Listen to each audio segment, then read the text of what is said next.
अध्याय 15 पुरुषोत्तम योग सारांश. करुणी संसार वावो स्वरूपी अहंते ठावो होवा वया अध्यावो 15 हा. ज्ञानेश्वरी. ज्ञानेश्वर महाराजांच्या दृष्टीने हा अध्याय ज्ञानकांडाचा व पर्यायाने गीताशास्त्राचा शेवटचा व महत्त्वाचा अध्याय आहे. संसाराचे मिथ्यात्व दाखवून व जीवाला आत्मस्वरूपाची प्राप्ती करून देऊन त्याच्या मागची जन्ममरणाची एरझार संपविणे हा या अध्यायाचा विषय आहे. श्री ज्ञानेश्वर महाराजांनी सुरुवातीस ज्ञानाच्या अंगाने केलेल्या श्री गुरुचरणांच्या मानसिक पूजेचे उत्कटतेने वर्णन केले आहे. या श्री गुरुचरण सेवेने गुरुभक्तास धर्माधिचारी पुरुषार्थांच्या सिंहासनावर अभिषेक होतो व ज्याचा पत्ता लागत नाही म्हणून मनासह वाचा परतते असे निर्विषय ब्रह्मते या सेवेने वाणीत सापडते व त्या योगाने श्रोत्यांना वाचा ज्ञानाची दिवाळी करू शकते. एवढे सामर्थ्य या श्री गुरुचरण सेवेत आहे असे श्री ज्ञानेश्वर महाराज सांगतात. आपण आपल्या गुरुचे एकुलते एक शिष्य असल्यामुळे श्री गुरूंनी आपल्यावर कृपा करून आपल्याला संपूर्ण तत्वबोध देऊन आपले अज्ञान नाहीसे केले. याबद्दल वाटणारी धन्यता व कृतज्ञता त्यांनी व्यक्त केली आहे. यापुढे 14व्या व 15व्या अध्यायांचा संबंध सांगतात. ज्ञानानेच मोक्ष प्राप्त होतो असा सिद्धांत मागील अध्यायाच्या शेवटी भगवंतांनी सांगितला, परंतु ते ज्ञान कायम टिकविण्यासाठी अंगात वैराग्याचे चांगले बळ असणे अत्यंत आवश्यक आहे. जर हा सर्व संसार अनित्य व क्षणभंगूर आहे असे खरोखरी मनाला पटेल तरच हे वैराग्य स्वाधीन होईल. म्हणून हा संसार कसा आहे ते या अध्यायाच्या प्रारंभी अश्वत्थ वृक्षाच्या रूपकाने भगवान सांगत आहेत. आपल्या स्वरूपाच्या प्राप्तीच्या आड जर कोणी येत असेल तर हा प्रपंच म्हणजे एक प्रकारचा बळकट वृक्षच आहे. इतर लौकिक वृक्षांना खाली मूळ व वरच्या बाजूस फांद्या असतात, त्यामुळे त्यांचा अंत लागतो व त्यांच्या मुळाशी घाव घातला तर तो समूळ तोडताही येतो. पण हा वृक्ष त्याच्या उलट म्हणजे याचे मूळ वर व फांद्या खाली आहेत, त्यामुळे त्याचा शेवट लागत नाही व तोडताही येत नाही. शिवाय चारही बाजूंनी बळावलेल्या पिंपळाप्रमाणे अथवा वडाप्रमाणे याच्या पारंब्यामध्येही डहाळ्या आहेत. या वृक्षाचे ऊर्ध्वमूळ, फांद्या, आडफांद्या याला अश्वत्थ का म्हणतात वगैरे सर्व विवेचन अर्जुनाच्या ठिकाणची श्रवणाची अमर्याद आवड पाहून श्रीकृष्ण करीत आहेत. अद्वय आनंद व निराकार असे जे ब्रह्म ते या वृक्षाचे ऊर्ध्व आहे व अनादि सत्सद विलक्षण अनिर्वचनीय पण असद अशी जी माया ती या वृक्षाचे मूळ आहे. मायेचा ब्रह्माशी संबंध होऊन म्हणजेच स्वस्वरूप विषयक अज्ञान उत्पन्न होऊन संसार वृक्षाची उभारणी होते. मग प्रथम महतत्व हे एक लुसलुशीत पान निघते. त्या पानाला त्रिगुणात्मक अहंकाराचा शेंडा फुटतो व त्यापासून अंतःकरण चतुष्टयाच्या लहान फांद्या फुटतात. पंचमहाभूते, पंच ज्ञानेंद्रिय व सूक्ष्म विषय यानंतर उत्पन्न होतात व अशा रीतीने एकाएकी ब्रह्मापासून संपूर्ण संसाराची आखणी तयार होते. याला अश्वत्थ म्हणण्याचे कारण हे की हा क्षणभंगूर आहे, उद्यापर्यंत सारखा राहत नाही. हाच अभिप्राय अश्वत्थ या शब्दातून निघतो. अ म्हणजे नाही व श्व म्हणजे उद्या, उद्यापर्यंत न टिकणारा, म्हणूनच यास अश्वत्थ म्हणतात. हा प्रतिक्षणाला नाश पावत असूनही तसे सामान्य दृष्टीला दिसून येत नाही. याचे कारण या वृक्षाचे उत्पन्न होणे व नाहीसे होणे इतके वेगाने होते की एक फांदी केव्हा नाश पावली व तिच्या जागी अनेक नवीन शाखा केव्हा उत्पन्न झाल्या हे समजूनही येत नाही. महाप्रलयाचे वेळी संहारकारक प्रचंड वारा सुटला म्हणजे या वृक्षाची साल गळून पडते. नंतर पुन्हा कल्पाच्या आरंभी नवीन सृष्ट्यांचे समुदाय उत्पन्न होतात.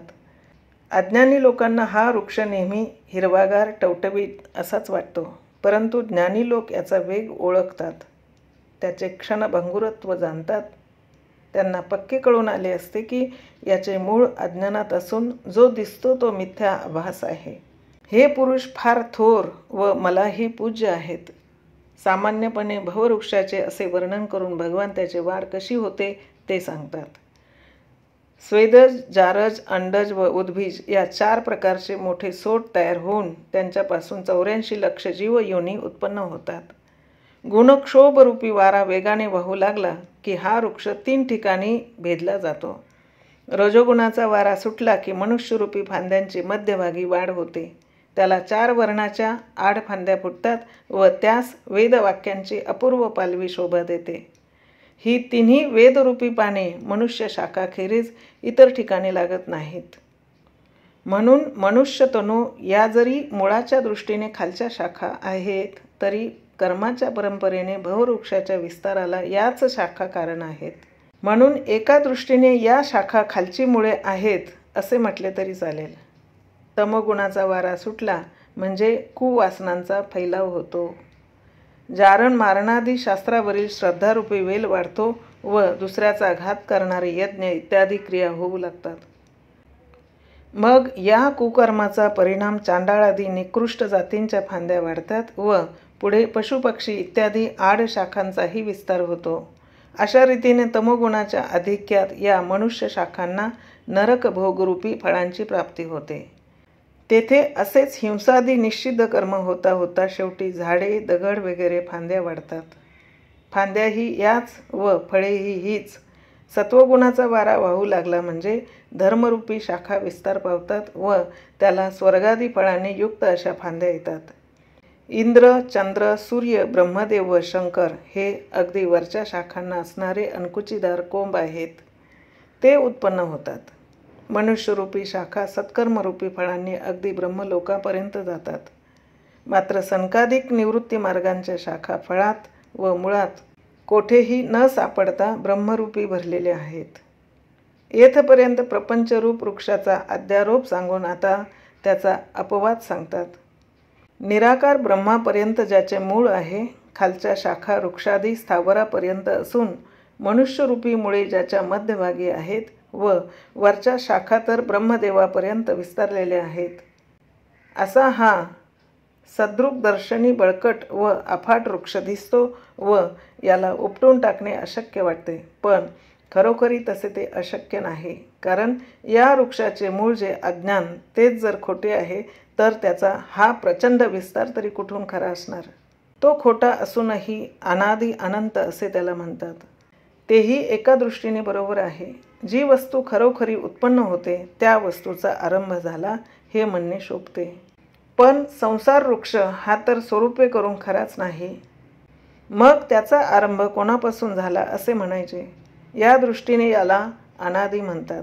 जोपर्यंत विचाराने डोके वर केले नाही तोपर्यंत या वृक्षाला अंत नाही. म्हणून याला अनंत म्हणतात. बरे, ज्यावेळी तो भासतो त्यावेळीही एक क्षण स्थिर नसतो. सारखे त्याचे स्थित्यंतर होत असते. अशा मिथ्या व भासमान वृक्षाला उन्मळून टाकण्यास श्रमते कसले. पण येथे लक्षात ठेवले पाहिजे की त्याला उन्मळून टाकण्यास ज्या अज्ञानामुळे हा उत्पन्न झाला आहे त्याला नाहीसे करणारे यथार्थ ज्ञान हाच एकमेव उपाय आहे. इतर उपायांचा येथे लाग नाही. उलट शीन मात्र होईल. या ज्ञानरूप उपायास अंगी वैराग्याच्या बळाचीही अत्यंत आवश्यकता आहे. देहादी अनात्म प्रपंचाचा मिथ्या म्हणून निराश केल्यावर अहम इदन वृत्तीविरहित जे आपले स्वरूप आहे त्याचे दर्शन करून घ्यायचे आहे. पण ते पाहणे म्हणजे आरशाच्या साह्याने दृश्य सापेक्ष द्रष्टा करून आपणास आपण पाहतो तसे नाही. अद्वैत रूपाने त्यास पाहायचे आहे. विरक्त मुमुक्षु हे दर्शन घेण्यास निघतात तेव्हा संसारातील ब्रह्मलोकादी पदार्थांपर्यंत सर्व पदार्थ त्यांना अडथळा करतात. पण हे साधक त्यांना लाथाडून पुढे जातात व आपण सर्वत्र सारखे व्यापून राहिलो आहो अशा अपरोक्ष अनुभवाला प्राप्त होऊन त्या स्वरूपाची भेट घेतात. या पुरुषाच्या ठिकाणचे मोह, मान, विकार, देह अहंकार, द्वैत सर्व नाहीसे झालेले असते. विषयांची इच्छा नसल्यामुळे तत्प्राप्त्यर्थ क्रियाही नाही. या पुरुषाला ज्या ब्रह्मपदाची प्राप्ती होते ते अमुक म्हणून निर्देश करता येत नाही अथवा शब्दाने सांगताही येत नाही. सूर्यादी तेजाच्या ठिकाणचे तेज या आत्मवस्तूपासून प्राप्त झालेले असते म्हणून जगातील कोणतीही वस्तू याचे प्रकाशन करू शकत नाही. अशा माझ्या स्वरूपाशी जे ज्ञानाने एकरूप झाले त्यांना पुनर्जन्म नाही. या ठिकाणी अर्जुन शंका विचारित आहे असे दाखवून श्री ज्ञानेश्वर महाराजांनी पुढच्या श्लोकाची संगती लावली आहे. पूर्वपक्ष केलेली ज्ञानेश्वरीत जी थोडी स्थळे आहेत त्यापैकी हे एक आहे. ज्ञानाच्या योगाने जे माझ्याशी एकरूप झाले त्यांना पुनर्जन्म नाही असे देवांनी सांगितल्यावर अर्जुनाने खुबीदार प्रश्न केला की जे पुरुष याप्रमाणे देवाशी एकवट होतात ते मूळचे देवाशी भिन्न असतात की अभिन्न?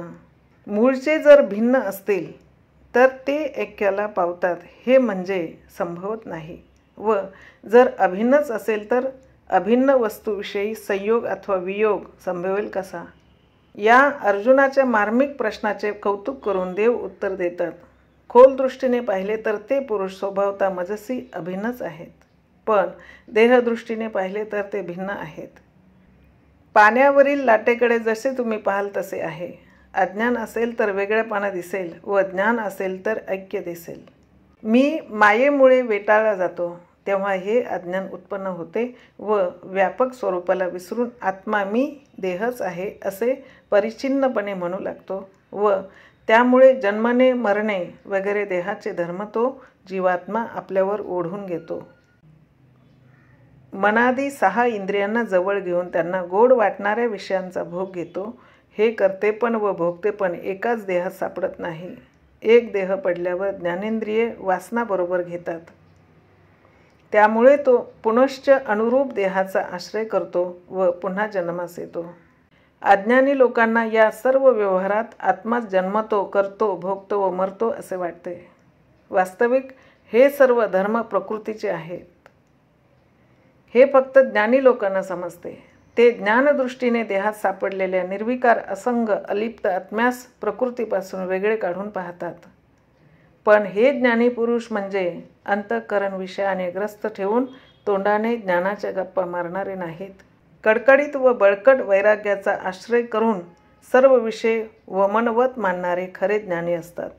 मी देहापुरताच मर्यादित नसून सर्व चराचर वस्तूंमध्ये व्यापून राहिलो आहे हे अपरोक्ष ज्ञानानेच अनुभवास येते. तेजातील तेज, शीतलतेतील शीतलता माझ्यामुळेच आहे. सर्व भूतांचे धारण पोषण मीच करतो. या विश्वात सर्व ठिकाणी मीच आहे, परंतु सर्वत्र माझी व्याप्ती असूनही काही प्राणी सुखी तर काही दुःखी दिसतात. यामुळे तू असे म्हणशील की जर तू सर्वत्र आहेस तर असा भेद का असावा? यावर उत्तर असे आहे की वास्तविक माझ्या स्वरूपात काही न्यून नाही. पाहणाऱ्याच्या अंतःकरण उपाधीचाच हा दोष आहे. मी एकच असून बुद्धीच्या भिन्नत्वाने निरनिराळ्या लोकांना निरनिराळ्या प्रकारचा दिसतो. ज्ञानवानांना एकत्वामुळे सुख होते तर अज्ञानी जीवांना द्वैत दिसल्यामुळे दुःख होते. हा एकत्वाचा अनुभव येण्यास वैराग्ययुक्त होऊन संतांच्या जवळ राहून त्यांनी सांगितल्याप्रमाणे योग आणि ज्ञानाचा अभ्यास करून सत्कर्माचे आचरण केले पाहिजे. मग अंतःकरण शुद्ध होऊन मी देह आहे ही परिच्छिन्नता जाऊन मी वासुदेव आहे असा अनुभव येईल. या उलट देहासक्त पुरुषाच्या संगतीत इंद्रियांचे चोचले पुरवीत बसले तर दुःखाचाच अनुभव येईल. या ज्ञानी व अज्ञानी दोन्ही पुरुषांच्या ज्ञानाचे प्रकाशन मात्र माझ्या निरुपाधिक सत्तेमुळेच होते. अशा रीतीने भगवंतांनी चराचरातील व्याप्तीचे वर्णन शेवटी निरुपाधिक स्वरूपात संपविले. ते ऐकून त्या निरुपाधिक विषयांच्या स्वरूपासंबंधी आणखी पुन्हा ऐकावयास मिळावे म्हणून अर्जुन अगदी उतावळी झाला व देवाला म्हणाला, तुमचे ते निरुपाधिक स्वरूप पुन्हा एकदा सांगा.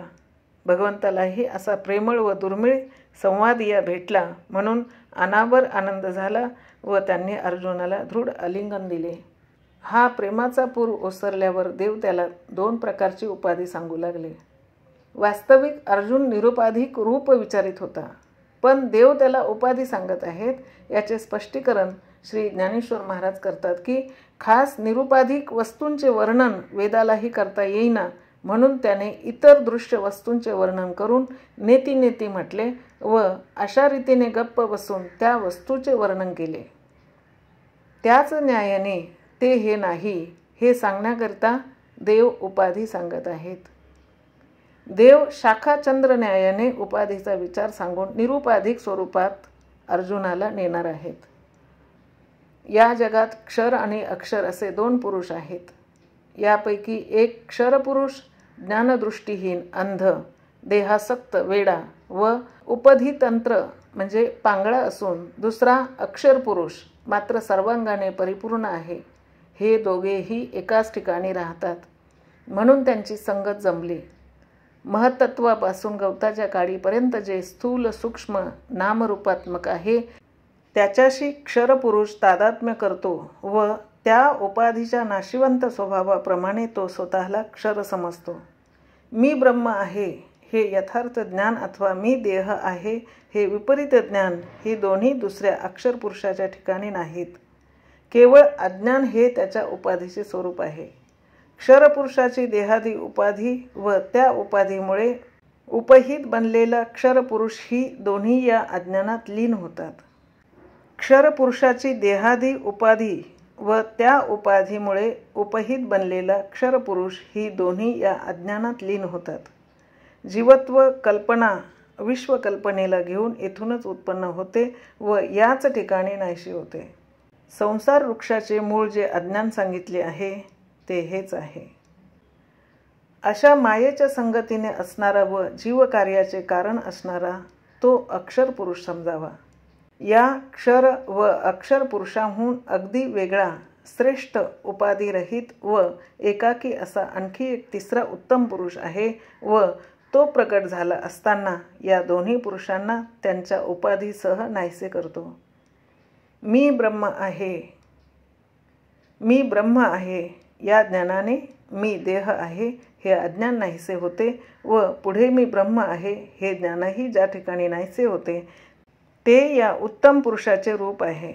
या ठिकाणी द्वैत तर नाहीसे होतेच, पण द्वैत सापेक्ष याला लौकिकात परमात्मा म्हणतात, पण तेही जीवदशेत राहूनच. क्षराक्षर पुरुष हे अलीकडचे, हा सापेक्ष उत्तम पुरुष पलीकडचा, म्हणून परमात्मा म्हणायचा इतकेच.